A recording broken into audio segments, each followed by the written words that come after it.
جهانگیر. چی؟ احوالی کودک بد شده ایستاده است. خوب نمی رود. رفته به کمپیری اوچه گوی که کمتر نولیش کند.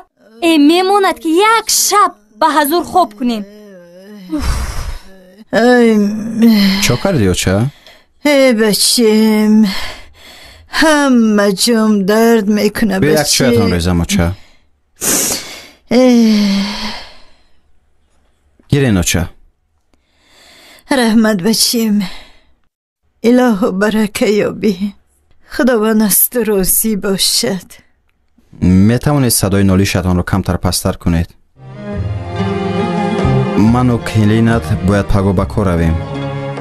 صدای نالیش شما ما رو از خواب بیدار میکند. باز کلینتان در کارگاهش از بیخوابی اذیت نکشد؟ البته.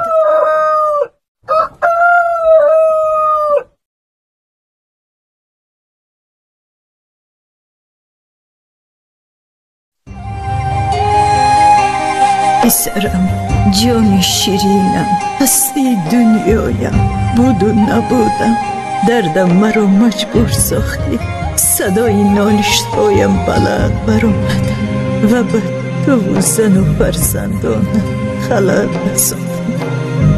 جانی اوچه، زمان تو کودک بودی.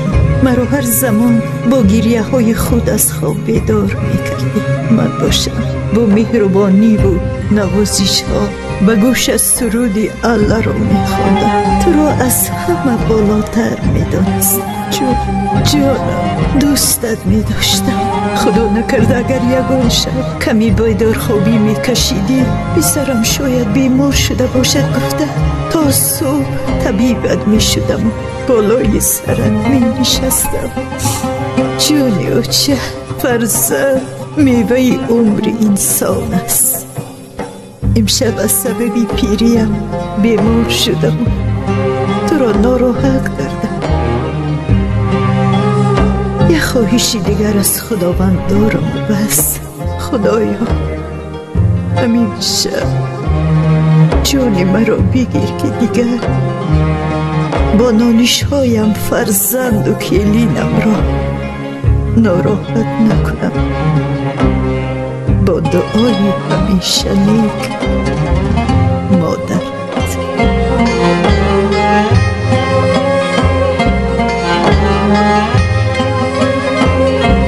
اوچه؟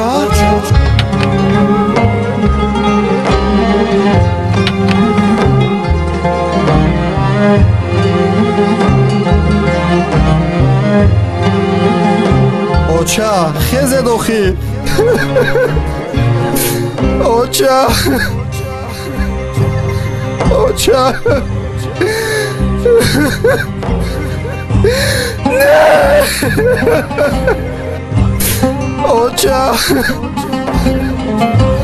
اوچه نه